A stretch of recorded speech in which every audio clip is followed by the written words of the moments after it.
guys, what's going on? It's Ash here coming at you today in Raid Shadow Legends. Today is going to be a fun video. We're going to talk about Fyro, the Fire Knight from Fire Knight's Castle, how to beat him, the strategy that I've used to clear under 1 minute on my best runs. Of course, there is RNG in all of these runs, but I'm going to talk about my strategy that I advise you guys to maybe consider for Fire Knight. Also, some other strategies through this video. There is too, if you're watching this video the day it goes live, there's a Fire Knight tournament right now in game, and if you're not, if you're watching this months or weeks in the future, well, there's Fire Knight tournaments sporadically on the Raid Shadow Legends event schedule. So let's go ahead and talk about real quick Fire Knight's Castle, right? So Fire Knight's Castle is my favorite place. I mentioned this on yesterday's video when we reviewed every single gear set in the game, talking about some of the nuances of these gear sets as well. I reviewed Fire Knight's Castle. I mentioned it was my favorite place to farm because look at this, man. I mean, sure, you get, you know, arguably the best set in the game,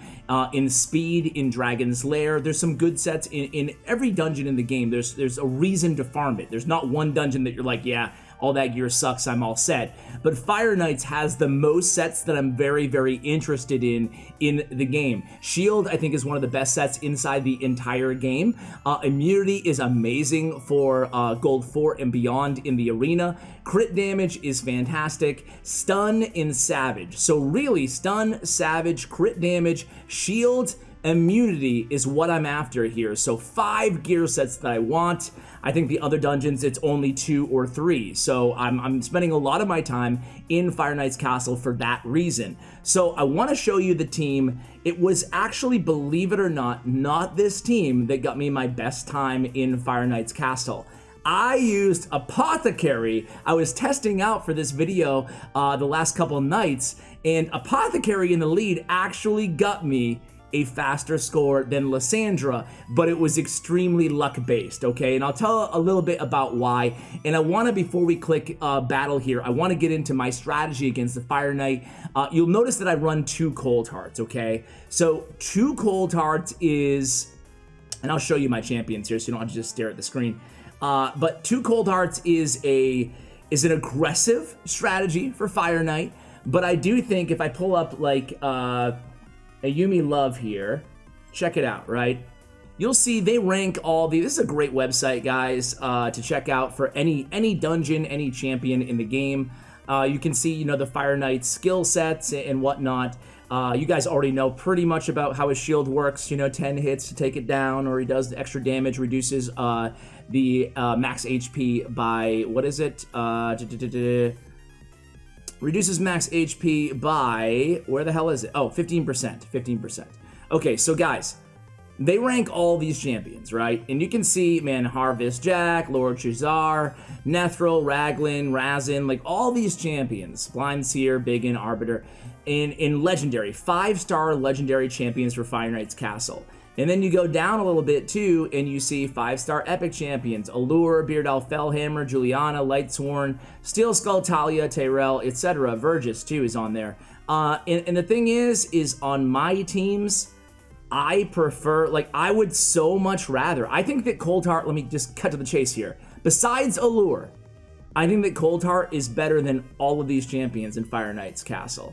So that's why I would advise you guys, and she's easier to get than most of these champions, right? She's rare, granted she is void, but you guys should be able to, if you play this game long enough, I think you should probably eventually get to the point where you can pull 2 Cold Hearts, right? At least 1. So I think that Cold Heart should be a big part of your team. Now with Cold Heart, you don't want to focus on attack so much. You really want to focus on crit damage and building your crit rate to 70%. Here I have 66%, so hey, sometimes that will cost me.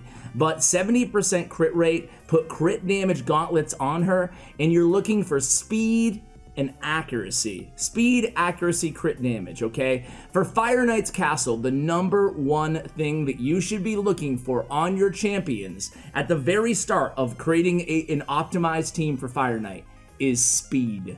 Speed. The speed is way too low on my Cold Hearts, and I know it, right? 164, not gonna cut it, man. I can make this time much faster if I can speed up my Cold Hearts a little bit. 174 on my other Cold Heart with a 278 crit damage. with a 190 accuracy. That 190, I'd like it to be at 200. For Fire Knight's 20, you're going to be shooting for 200 accuracy. My other Cold Heart has a higher crit damage, as you can see, at 334, and a higher accuracy at 230. That's around where I want it to be. However, the speed, I'd like it to be as close to 200 as possible. The faster, the better for all my Fire Knight champions. For Apothecary, I don't even have to review his gear for you guys. I have a couple Divine Speed sets, and I have one speed set on him. All I care about on Apothecary for Fire Knight is speed, and that's it. So I have 243 speed. I'm happy with that. Same thing with Stag Knight. Stag Knight is, you know, speed. It's all about speed. I'm going to be able to keep these champions alive, and if you can't keep them alive, put your debuffer in a shield set. Or your speed booster, I guess. But ideally, your speed booster is going to be in all speed gear. That's why I say your debuffer. So build up. Where the heck is he? My bad, guys. So build up. If you're dying, build up your Stag Knight or whoever your debuffer, your War Maiden. Build her up with a decent amount of HP, and then put them in a shield set instead, and still try to get that speed as high as possible. Preferably, you know, for Fire Knight 20, 170 to, you know, 200 plus. So I don't have a problem with my team dying, so I have the luxury of building him out in more speed gear. He also has one Immortal set here, but my Stag Knight has a speed at 224 and an accuracy at 286. So again here, that's perfect for me, but his HP is actually pretty high at 60k. So hey, I mean, I would have to switch the gear around so it actually change the, you know, his stats, but I love having his accuracy, or excuse me, his HP high in a shield set.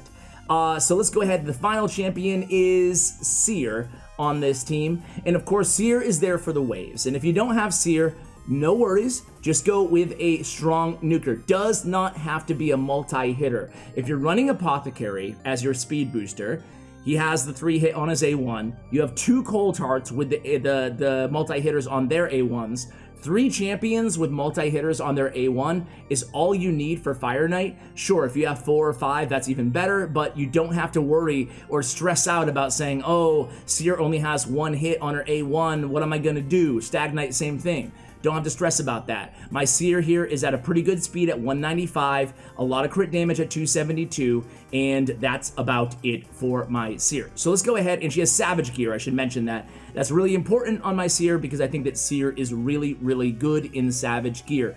So I also run Lysandra in lead. She's the same thing as Apothecary. It's all about speed. I think her speed is around 267, 270 right now. So I'm going to run the Apothecary team first, and then we'll run the Lysandra team and talk a little bit about strategy as we go into the dungeon here.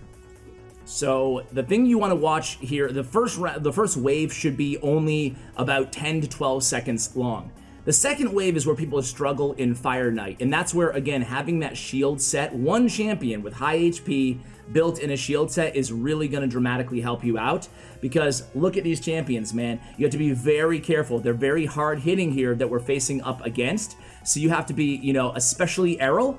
He can one-shot or, you know, kill your champions, your damage dealers in absolutely one shot. So that got right here. See, that hit really hard on my Cold Heart. So you have to either be able to withstand that blow or have a game plan. I'm going to have a shield buff or whatever on your champions. That's definitely a pain point in that second wave. But still, we're able to get to the Fire Knight here. Unfortunately, we see that Heartseeker go off really early. So let's see if we can get a Heartseeker lucky. So this is where I get my fastest runs. If I could sneak a Heartseeker in right there and decrease his turn meter completely, you can get that really good RNG. That's how I got the 57-second run with this team. And it's noteworthy that this team does not have any legendary champions in it. You know, it's a pretty safe team. I'm gonna say it's not gonna have 100% success rate because you can see the situation that I'm in right now. Again, when these Heartseekers go off is a little bit RNG based, right? So if I just keep getting bad luck and I don't land those Heartseekers when the shield is down, like is happening right now, it's gonna make the run a lot longer, and, you know, potentially it could lead me to fail. But The good news is I'm not really failing that often with this run. I think this second Cold Heart right here is going to get a Heart Seeker right now, and there it goes, and this run will be sub 2 minutes. Again here, I am not editing this video. I am not cutting and picking and choosing to find the perfect example of everything going right. This is just a real life example of what this team looks like, and this one's going to be a little bit under 2 minutes, it looks like, at 1:56. But you guys can see, even though things didn't go right there, we missed 2 shield turns, or was it 3? We're still able to get the job done even though we lost Seer, and that's totally okay. So let's go ahead and sell. Ooh, this is an interesting one. Oh, it's Frenzy, my bad. Sell it. All right, so let's go ahead and show you the other team.